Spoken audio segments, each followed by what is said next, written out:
स्कूलों में टॉयलेट नहीं अच्छे, पीने का पानी नहीं, किताबें नहीं, जाने को रास्ता नहीं। यानी बच्चों ने पढ़ना चाहिए या नहीं पढ़ना चाहिए, ये सोचने के बाद ध्यान में आया कि ये सोचा समझा षड्यंत्र है। ये एजुकेशन में जो हम करते हैं उसे इन्वेस्टमेंट कहते हैं।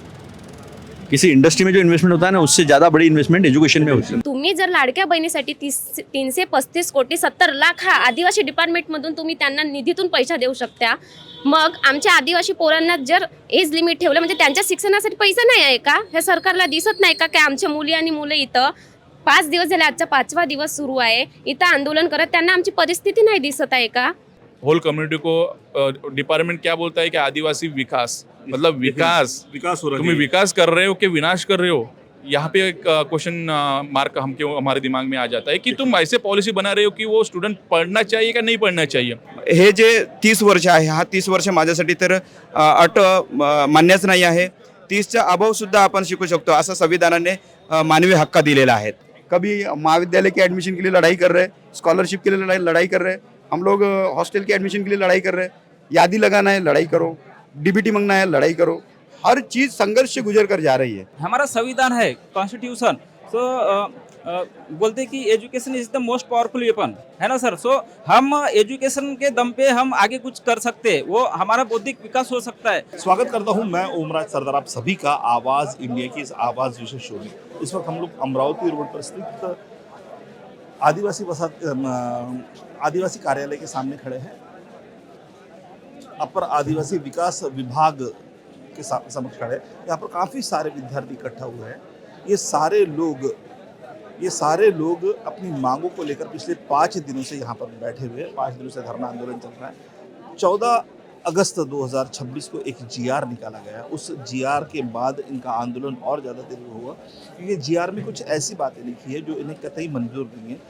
तो आंदोलन पर ये लोग बैठ चुके हैं. आइए इनसे बातचीत करते हैं और उन्हीं से जानते हैं कि जीआर में ऐसा क्या लिखा गया था कि जिन्हें ये आंदोलन, जिसकी वजह से आंदोलन तीव्र करना पड़ा.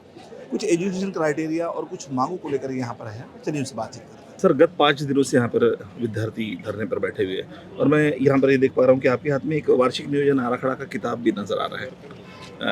क्या मांगे को लेकर ये लोग बैठे तो है और क्या सरकार का क्या नजरिया इस तरफ? ये बड़ा दुर्भाग्यपूर्ण है कि इस देश में गत 12 वर्ष से जो सरकार है, इसने शिक्षा की क्या अवस्था करके रखी है, इसका ये एक उदाहरण है, झलक है. ये जेन जी, जेन अल्फा, ये सारे आंदोलन में हैं. स्कूलों में टॉयलेट नहीं अच्छे, पीने का पानी नहीं, किताबें नहीं, जाने को रास्ता नहीं. यानी बच्चों ने पढ़ना चाहिए या नहीं पढ़ना चाहिए, ये सोचने के बाद ध्यान में आया कि ये सोचा समझा षड्यंत्र है. ये क्यों ऐसा? एक डॉक्टर बाबा साहब अम्बेडकर पढ़ के भारी हो गए, यकीन. कई वंचितों को अधिकार दिलाने में वो सफल रहे. अब इतने सारे पढ़ लेंगे तो कहीं सिर पे और तांडव ना कर दे. एकलव्य का अंगूठा काटा था, कितने अंगूठे काटोगे? ये सवाल इनके सामने खड़ा होगा. ये देखो, इनका ये नियोजन है, प्लानिंग है. ये कौन से साल का है, लिखा है क्या? कुछ भी ये फ्रेश है. हाँ, किताब तो पूरी अच्छा, प्लानिंग में क्या होता है कि योजनाएं होती है और उसके अगेंस्ट में कितना बजटरी प्रोविज़न है वो होता है. इसमें ना बजटरी प्रोविज़न है, बस चर्चा है, ये किया वो किया, ऐसा कर देंगे वैसा कर देंगे. इसके अलावा कुछ नहीं. एक फिगर नहीं है, एक फिगर नहीं. इसे अहवाल कहते हैं, इसे रिपोर्ट कहते हैं. लेकिन कहीं पर कुछ भी नजर नहीं आ रहा किताबों में. तस्वीरें काफ़ी है. तो बच्चों का सीधा कहना है कि आप हमें डीबीटी मत दो, आप हमारा भोजन का व्यवस्था जो है वो हॉस्टल पर ही करो, बुक्स हमको लाइब्रेरी में उपलब्ध करा दो और उम्र की जो आपने कंडीशन डाली उसको हटा दो. कहते वक्त, समझते वक्त शायद वो लॉजिकल भी लगे कि उम्र तो कम ही होनी चाहिए, स्कूलों में कॉलेजों में उम्र कितनी होनी चाहिए, 23-25, हम तो 30 कर रहे हैं. सवाल वो नहीं है. सवाल हम आदिवासी बच्चों की बात कर रहे हैं जिनको तो पहले पता ही नहीं होता है कि क्या एजुकेशन लेने से कौन सी नौकरी मिलती है. अभी भी एक्सेस नहीं है हमारे समाज में. तो उन्हें जो है पूरा मौका देना चाहिए. अगर हॉस्टल की संख्या कम है तो ज़्यादा करो. आखिर एजुकेशन में जो हम करते हैं उसे इन्वेस्टमेंट कहते हैं. किसी इंडस्ट्री में जो इन्वेस्टमेंट होता है ना, उससे ज़्यादा बड़ी इन्वेस्टमेंट एजुकेशन में होती है, मानी जाती है. तो ये सरकार ने तो 4.6% से 2.5% पे कम की है. तो इनकी प्रायोरिटी समझ में आती है कि इन बच्चों के लिए कुछ नहीं करेंगे, लेकिन कांग्रेस पूरी ताकत से इनके पीछे खड़ी रहेगी. आने वाले विधानसभा के सत्र में जो विंटर सेशन होता है उस सत्र में हम शीत सत्र में ये सारे मुद्दे जो है हमारे जो विधायक है वो जरूर इसको उपस्थित करेंगे। सर अभी आप लोग कुछ अधिकारी से भी आप मिल के आए, जैसे थोड़ी देर पहले मुझे पता चला। उनकी पॉलिसी अंडरस्टैंडिंग ही उनका कोई प्रॉब्लम नहीं है, प्रॉब्लम सरकार का है। सरकार के पॉलिसी अंडरस्टैंडिंग में ही फ्लॉ है।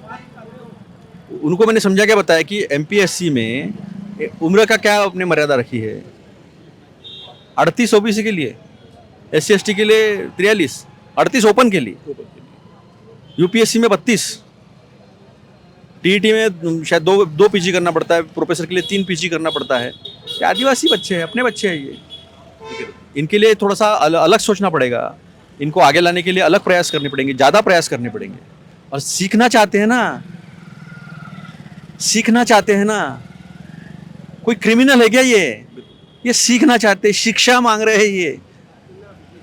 200 रुपये मजदूरी में जाने वाले महिलाओं के घर के बच्चे हैं ये, सीखना चाहते हैं यार, तुमसे कोई गलत चीज़ नहीं मांग रहे लोग, नाही देंगे तो छीन लेंगे। त्यामध्ये 30 एज केली, मग हे 30 एज का? शिक्षणासाठी एज लिमिट राहते का? डॉक्टर बाबासाहेब आंबेडकर एवढे PhD केले, MA केले, त्यांच्या शिक्षणासाठी एज होती का?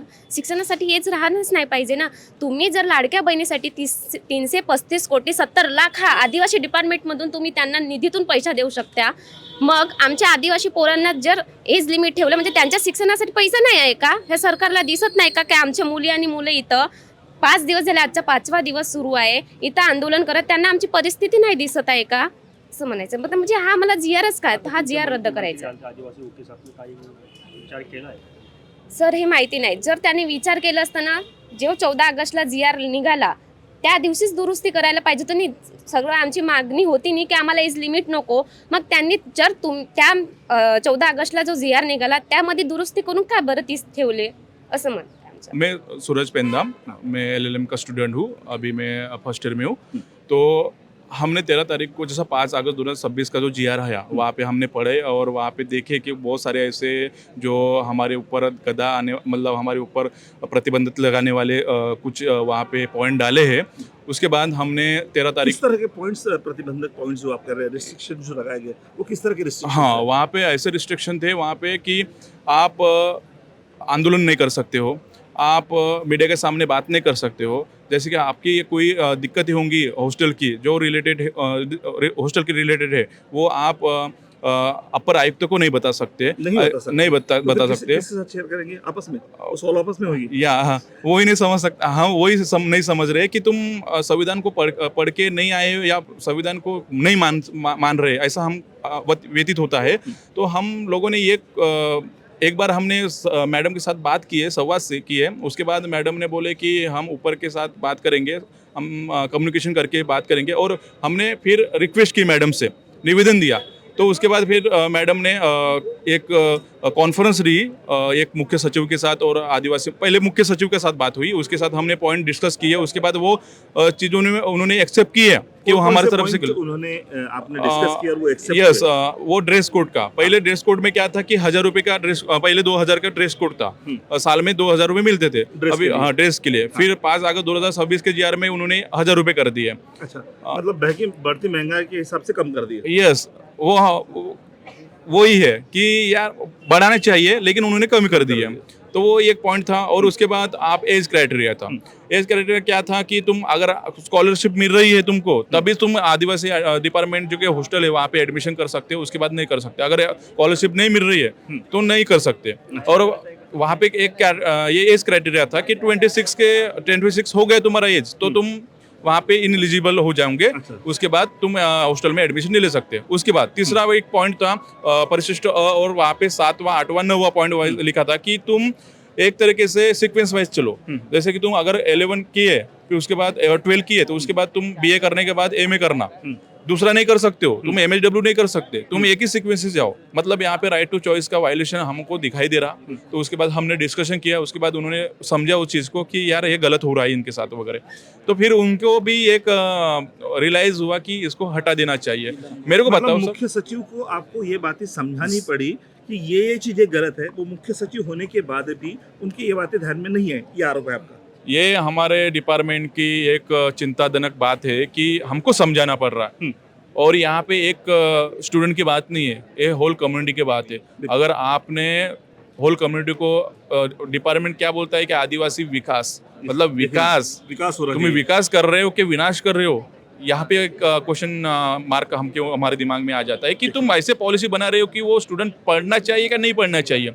मतलब तुमको क्या क्या लगता है कि तुम अगर हमारे जो बजट है, बजट से तुम लाड़की बहन को दे सकते हो पैसा, तो हमारे स्टूडेंट को अगर पढ़ने के लिए दे रहे हो तो तुम एक लिमिटेशन लगा रहे हो। मैं आपको यहाँ पर रोकूंगा। आपने कहा कि आपके बजट में से लाड़की बहन को पैसा दिया जा रहा है। यस ये आप कैसे क्लेम कर सकते हो? सर, वहाँ पे तो कुछ आपके पास प्रूफ है?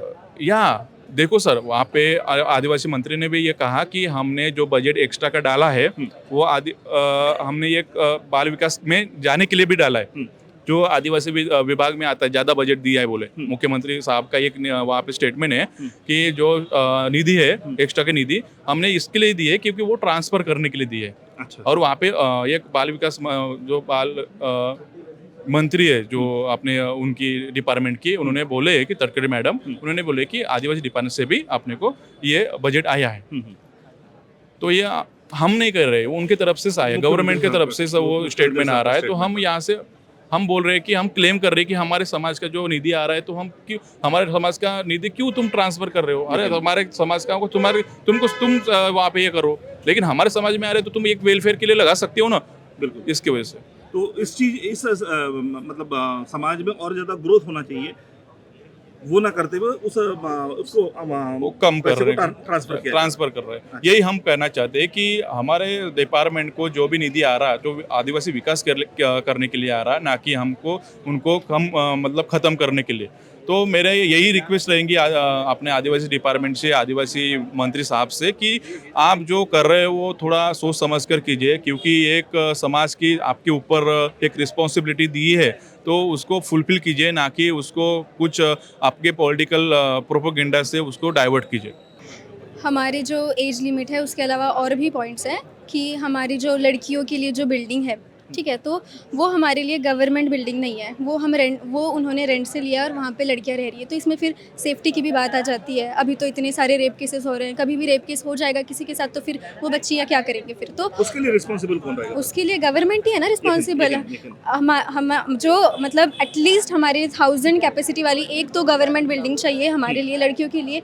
और जो एक और चीज़ थी उसमें कि जो मेस वगैरह जो होता है हॉस्टल में, वहाँ पर भी कोई निरीक्षण करने जा नहीं सकता। लेकिन ऐसे हमारे लिए तो अभी मेस रखी भी नहीं है उन लोगों ने। टिफ़िन सिस्टम है, बाहर से बच्चे टिफ़िन लगाते हैं, अगर वहाँ पे खाना अच्छा नहीं रहा तो बच्चों को फूड पॉइजन हो जाएगा, फिर उसके लिए कौन रिस्पॉन्सिबल रहेगा?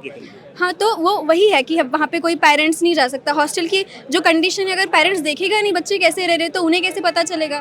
तो ये बहुत सारी चीज़ें हैं जो सरकार को समझनी चाहिए। बच्चों को इतनी सारी जो प्रॉब्लम्स हो रही है उनको देखना चाहिए, और यहाँ आके एटलीस्ट एक बार तो मिले हमसे, एक बार तो बात सुने हमारी, हमसे बात करें, बस इतना ही है। सर, आमची अशी परिस्थिती काय, आम्हाला प्रायव्हेट बिल्डिंगमध्ये राहावं लागत आहे. गव्हर्नमेंट बिल्डिंग हे म्हणजे सरकारला दिसत नाही का प्रत्येक याच्यासाठी जर पैसा एवढा अवेलेबल आहे आमच्या आदिवासी डिपार्टमेंटसाठी, का ते आम्हाला गव्हर्नमेंट बिल्डिंग करू देऊ शकत नाही का? आज मुली हजारी पहाड तेवढ्या लांबवरून कॉलेजेस इकडे असून ते येणं जाणं करत आहेत.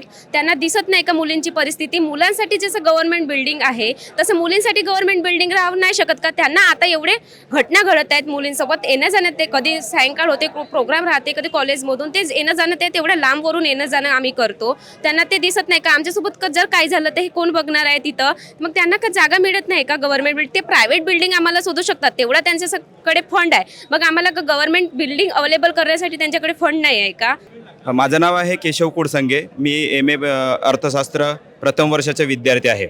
तर सर्व विद्यार्थ्यांनी सांगितले आहे की आपापल्या समस्या, म्हणजे मेन मुद्दा असा आहे की आम्हाला ज्या मागणी आहेत, प्रमुख मागणी आहेत, ते प्रमुख मागणी आजपर्यंत आम्ही निवेदन दिले मुख्यमंत्रीसोबत, आमच्या आदिवासी मंत्रीसोबत आम्ही VC द्वारे बोलणं झालं, परंतु आम्हाला प्रत्येक वेळेस नाही का त्यांनी आश्वासन देत आहेत. हे आश्वासन कुठेतरी थांबवलं पाहिजे. आमच्या विद्यार्थ्यांना वर होणारा जो अन्याय आहे तो थांबला पाहिजे असं आमचं म्हणणं आहे. म्हणूनच हा आंदोलन उभारण्याचं कारण आहे. मला असं म्हणायचं आहे की शिक्षणाबाबतीत जर विचार करायचा झाला तर हे जे 30 वर्ष आहे, हा 30 वर्ष माझ्यासाठी तर अट मान्यच नाही आहे.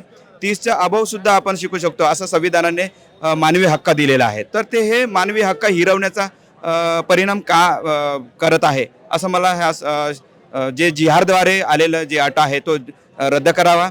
आणि माझा विचार केला तर मी एक शिक्षकी पेशाचा विद्यार्थी आहे. मला 2-4 विषयांमध्ये MA केल्यानंतर जेव्हा मी प्रिपरेशन एका शाळेत टाकल्यानंतर जे माझ्यासोबत स्पर्धक असतात त्यांच्यामध्ये कुठेतरी मी बसू शकतो. मी 1 MA केल्यानंतर त्यांच्या स्पर्धा मी करू शकत नाही, कारण की समोरचा व्यक्ती जो असतो तो 4 MA केलेला असतं, मग माझा नंबर ऑलरेडी तिथून कटलेला असतो. म्हणून मला वाटत आहे की हे जे एज लिमिट आहे हे एज लिमिट पूर्णपणे रद्द करावा. आणि जर सरकारने मान्य जर करत नसेल तर हा जो आंदोलन आहे हा आंदोलन आम्ही कायम आणि अजून वाढवत नेऊ असं आमचं सर्व विद्यार्थ्यांचं म्हणणं आहे.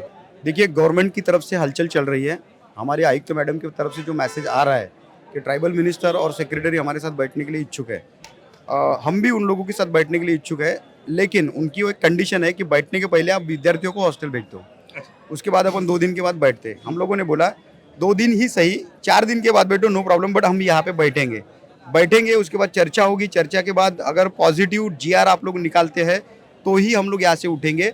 और अगर आप वहाँ पे कहीं पे मना कर देते हो कि आपकी ये डिमांड पूरी नहीं होगी तो हम लोग तब तक बैठेंगे जब तक वो डिमांड पूरी नहीं हो रही है.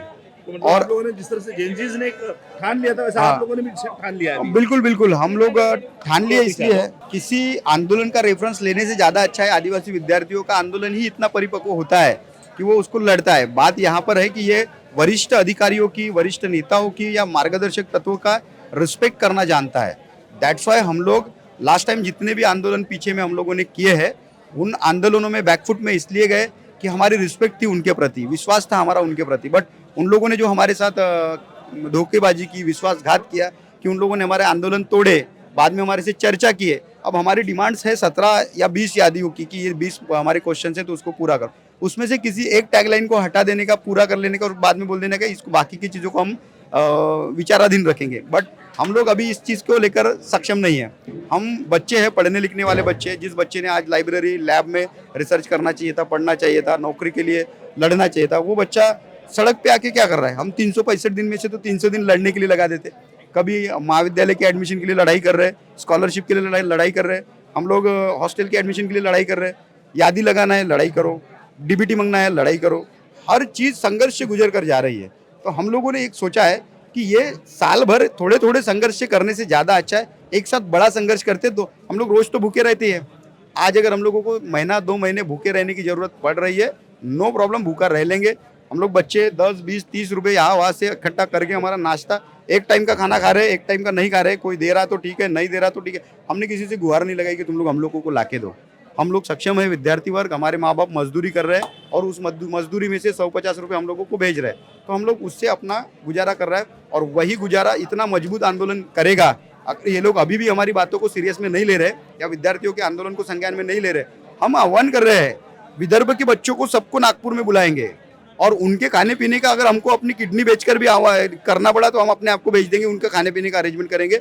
और ये आंदोलन उतना तीव्र करेंगे कि यहाँ के सेक्रेटरी का इस्तीफा होगा, यहाँ के मिनिस्टर का इस्तीफा होगा और कॉन्स्टिट्यूशन के बाहर जाकर जो तुम लोगों ने लाइनें बनाई तो उसके ऊपर कार्रवाई भी होगी, जेल भी होगी. देखिए, अभी जेनजीज ने एक आंदोलन किया था, धर्मेंद्र प्रधान जी का इस्तीफा हो गया जी. लेकिन एजुकेशन सिस्टम में सुधार हुआ इसकी कोई गारंटी नहीं है. बिल्कुल. आप लोग भी इस्तीफा मांग रहे हैं. हाँ. आपके GR में सुधार अगर नहीं होगा और सिर्फ हाँ. इस्तीफा मिल जाएगा तो आंदोलन तो पूरा नहीं होगा ना. नहीं, अगर इसने इस्तीफा दे टारगेट दिया, सिर्फ इस्तीफा है या टारगेट सुधार है? सर दोनों है. हम लोग GR तो बदल के रहेंगे. ये लोगों ने अगर बनाया तो वो बदलेंगे. हमारा मौन मेटे हुए कि सिस्टम बदलना चाहिए. ये हमारा मंत्री बदलता है नहीं बदलता है, डजेंट मैटर. सिस्टम अगर बदल गया तो हम लोगों को लगता है कि हमारे एजुकेशन व्यवस्था के लिए, नौकरी व्यवस्था के लिए, आरक्षण व्यवस्था के लिए, समाज की आइडेंटिटी व्यवस्था के लिए ये परिपक्व होगा. ये अगर इस्तीफा दे दिया तो GR नहीं बदलेगा तब तक तो दूसरे को भी हम लोग नहीं बख्शेंगे ना. वो दूसरा भी आएगा तो सिस्टम बदलेगा, तब जाके वो हमारा मंत्री होगा. अदरवाइज हम लोग तब भी नहीं उठेंगे यहाँ से. अगर दूसरा आ भी जाता है, इस्तीफा देने से हमारा आंदोलन कमजोर हो जाएगा ऐसा नहीं होता. इस्तीफा दे दिया फिर GR वैसे के वैसे ही है और बेचारे विद्यार्थी हमारे मर रहे वैसे बिना एडमिशन के, वो नहीं होगा. यहाँ पर इस्तीफा भी होगा, GR भी चेंज होगा, बच्चों के सरसकट एडमिशन्स भी होंगे, हमारी स्कॉलरशिप भी आएंगी, हमारे एडमिशन सही समय पे भी होंगे और हमारी पढ़ाई भी सही समय पे होंगी. और जो बैकलॉग हमारा बचा पड़ा है उस बैकलॉग को गवर्नमेंट संज्ञान में लेंगी, उसका हम लोगों को रिजल्ट देंगे कि इतने समय में हम ये करने वाले हैं. तभी ये बुद्धिजीवी विद्यार्थी उसके ऊपर सोचेगा और ये लिखित रूप में देंगे कि आपकी इमीडिएटली मांग करने वाली जो समस्या है जिसको अभी तुरंत सॉल्व किया जा सकता है वो लिख के देंगे. लेकिन जो बाकी डिमांड्स हमारी पेंडिंग रहेंगी उसका एक डेडलाइन होगा. वो डेडलाइन बना के देंगी कि इतने समय में। तो जैसे कि आपने कहा कि लिखित तौर पे वो हमें देंगे, हाँ जो मांगे पूरी नहीं हो सकती उसका एक डेडलाइन दिया जाएगा। Yes. मान लीजिए उन्होंने लिखित समय पर आपको दे दिए, एक डेडलाइन दे दिया, तो उस वक्त आप आंदोलन पीछे लेंगे या डेडलाइन तक आप रुकेंगे? नहीं, हम लोग अगर हमारी जो बुनियादी मांगे है उसी दिन अगर हो जाती है और बाकी की जो डेडलाइन दी है उन लोगों ने उसके ऊपर अगर विचाराधीन करना है हम लोगों को कि सच में ये वाली मांग करने के लिए इतना समय लगेगा क्या, अगर हमने सारे सिस्टम का अनुकरण करके अध्ययन करके अगर हम लोगों को लगा कि इस डेडलाइन की समय 6 महीने है बट वो करा जा सकता है 15 दिन में, तो हम उसके ऊपर डिसीजंस लेंगे कि हम लोगों को उठना है या नहीं। क्योंकि जब कभी भी मंत्रिमंडल के फेवर में कोई डिसीजन लिया जाता जी। तो उसके लिए कोई डेडलाइन नहीं होती। बिल्कुल। आधे घंटे में पेंशन चालू हो जाती है। हाँ, लेकिन जब आम जनता के लिए कोई बात आती है तो उसके लिए एक डेडलाइन मांगी जाती है, उसके लिए एक समय मांगा जाता है, और जी। वो समय कब तक रहता है इसकी बिल्कुल। कोई गारंटी नहीं होती। बिल्कुल बिल्कुल, और इसी व्यवस्था को ध्यान में रखकर हम लोगों ने इस आंदोलन का नियोजन किया है। जब तक हम कन्विंस नहीं होते, जब तक हम नहीं सोचते कि भैया ये होने वाला है, तब तक ये आंदोलन नहीं हटेगा। आदिवासी विकास मंत्री महोदय भी ये सुन ले, सेक्रेटरी साहब भी ये सुन ले, और उनसे जुड़े जितने भी अधिकारी कर्मचारी हम लोगों को कन्विंस करने की बात कर रहे हैं, या अनादर एनजीओ संस्था संगठन अधिकारी जो रिटायर्ड पर्सन है वो हम लोगों तक आ रहे हैं और ये कन्विंस करने की बात कर रहे हैं कि आप लोग मिनिस्टर के ऊपर विश्वास करो। हम लोग विश्वास नहीं करेंगे। पहली चीज़, चर्चा करो बोलेंगे, चर्चा करेंगे, बट आप चर्चा करने के बाद अगर आप उठेंगे ये बोलेंगे तो ये कंडीशन मान्य नहीं होंगी। अगर इस पर हम लोग अड़े रहे और वो लोग वहाँ पर अड़े रहे तो हम जीआर बदलने की बात नहीं करेंगे, पहले इस्तीफे की बात करेंगे। ये है कि हमारे जो आदिवासी विद्यार्थी है, हमारे जो आदिवासी विद्यार्थी है वो ग्रामीण क्षेत्र से आते हैं और आश्रम स्कूल से आते हैं, तो उनको यानी उनको जो मेंटल है जो यहाँ पे आके जो हमारा सिटी है नागपुर में आके उनको पढ़ाई करने के लिए टाइम लगती है सर। तो वो कैसे जो वो पढ़ाई करने के लिए वो टाइम लगता है, जैसे महाराष्ट्र गवर्नमेंट जैसे यहाँ पे पीजी लेवल के तरफ एमए जैसे करना है तो हमको टीचर बनना है सर, तो यहाँ पे डबल एमए करना पड़ता है, तो उसके लिए टाइम लगता है सर। तो यहाँ पे हमारा जो आदिवासी विभाग है इन्होंने हमारे यहाँ पे हॉस्टल में एडमिशन के लिए एज क्राइटेरिया लगा दिए, तो ये हमारे लिए बहुत घातक जीआर है सर। जब तक ये जीआर यहाँ पे रहेगा तब तक हमारे जो आदिवासी स्टूडेंट है लड़कियाँ हैं इनका विकास नहीं हो सकता, क्योंकि जब तक ये जीआर जब तक ये जीआर यहाँ पे लागू किया तो हमारा जो आदिवासी लड़का है या लड़की है वो आगे का एजुकेशन अच्छे से प्रॉपरली ले नहीं सकते, क्योंकि अभी महाराष्ट्र गवर्नमेंट में अगर से टीचर बनना है तो हमको बीएड करना पड़ता है, डीएड करना पड़ता है, उसके बाद सीटेट निकालना पड़ता है, तो उसके लिए बहुत टाइम लगता है सर। तो पहले से हमारे आदिवासी लड़के हैं या लड़कियां हैं ग्रामीण क्षेत्र से आते, आश्रम स्कूल से आते, जैसे अमीर बाप की जो लड़कियां रहते हैं वो सिटी में पढ़ते हैं, KG1 इंग्लिश मीडियम में पढ़ते हैं, तो वो कैसे जल्दी रेस में आ जाते हैं। लेकिन हमारे जो स्टूडेंट है आदिवासी लड़के वो उसको रेस में आने के लिए बहुत टाइम लगता है सर। तो हमारा जो एजुकेशन है वो 30 साल में या 26 साल में या 30 साल में कंप्लीट नहीं हो सकता। जैसे हमारा संविधान है कॉन्स्टिट्यूशन, बोलते हैं कि education is the most powerful weapon, है ना सर। सो हम एजुकेशन के दम पे हम आगे कुछ कर सकते हैं, वो हमारा बौद्धिक विकास हो सकता है। हम पढ़ेंगे ही नहीं तो हमारा बौद्धिक विकास नहीं हो सकता सर। तो इसलिए हमको ये जो एज लिमिट जो लगाई है हमारे हॉस्टल में रहने के लिए, तो वो एज लिमिट हमको नहीं होना सर, क्योंकि ये एज लिमिट रहेगा तो हमारे आदिवासी लड़के पढ़ेंगे कहाँ, नॉलेज ले नहीं सकते, डिग्रियाँ ले नहीं सकते, तो जो आगे का जो विकास है वो डेफिनेटली नहीं हो सकता ना सर। तो इसलिए जो जीआर है ये काला जीआर है, हमारे लिए बहुत यानी प्रॉब्लम क्रिएट कर सकता है आगे जाके। तो इसलिए आदिवासी विकास मंत्री अशोक जी से मैं एक ही निवेदन है कि ये जो जीआर है ये पीछे ले और जो पहले का जो जीआर था वो लागू करे। तो मांगे इनकी जो है वो तो जायज़ है, मांगों को लेकर ये लोग पिछले 5 दिनों से बैठे हैं। इनका कहना भी ये है कि ये लोग तब तक बैठे रहेंगे जब तक सरकार इनके पक्ष में सही तरीके से निर्णय नहीं लेती है। सिर्फ आश्वासन से काम नहीं चलेगा, लिखित तौर पर देना पड़ेगा और जल्द से जल्द देना पड़ेगा। तो क्या वाकई में सरकार जिस तरह से जेनजीस की तरफ सरकार का झुका हुआ, जेनजीस को महीना 1.5 महीना 1.25 महीना आंदोलन करना पड़ा, तो इनको कितने दिन आंदोलन करना पड़ेगा, बहुत बड़ा सवाल है। सरकार कब इनकी तरफ ध्यान देगी, ये भी बहुत बड़ा सवाल है। इसी सवाल के साथ दोस्तों रुकते हैं, मिलते हैं अगले एपिसोड में। जुड़ रहे हैं आवाज़ इंडिया के साथ और देखते रहे आवाज़ इंडिया।